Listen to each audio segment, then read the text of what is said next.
আমাদের নবী নূর নবী মহান নবী আমার গারে খেরাতে ইবাদতে মশগুল, আল্লাহ পাকের উপাসনাতে মশগুল, আল্লাহর ইবাদত উপাসনাতে মশগুল। আল্লাহ নবী দয়া নবীর কাছে ফেরেশতা জিবরিল আমিন আলাইহিস সালাম সূরাতুল আলাক থেকে 5টি আয়াত আমার নবীর কাছে পৌঁছে দিয়েছেন। জোরে বলেন সুবহানাল্লাহ। ও আমার ভাইরা, এক কথা, আমার নবী মক্কার যে প্রান্তে গেলেন, যেখানে গেলেন আল্লাহ পাকের কোরআন শরীফ সেখানে চলে গিয়েছে, পৌঁছে গিয়েছে।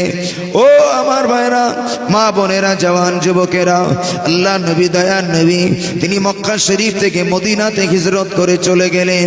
ও আমার ভাইরা, ওই মদিনা শরীফে আল্লাহ পাকের কোরআন শরীফ মদিনার জমিনে হিজরত করে চলে গিয়েছিল না যায়নি?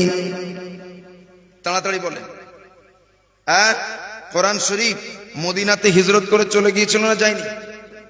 নবী মক্কা থেকে মদিনায় গিয়েছেন, কোরআনও মদিনায় নাজিল হয়েছে। জোরে বলেন না, আর একটু জোরে বলা যায় না সুবহানাল্লাহ? এক কথায় নবীজি যেখানে গিয়েছেন কোরআনও সেখানে পৌঁছে গিয়েছে। জোরে বলেন।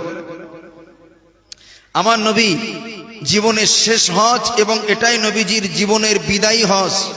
বাবা আমার ভাইরা, ওই বিদায়ী হজ আর শেষ হজ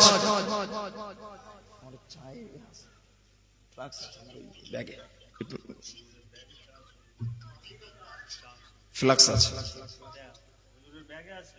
আমার ভাইরা।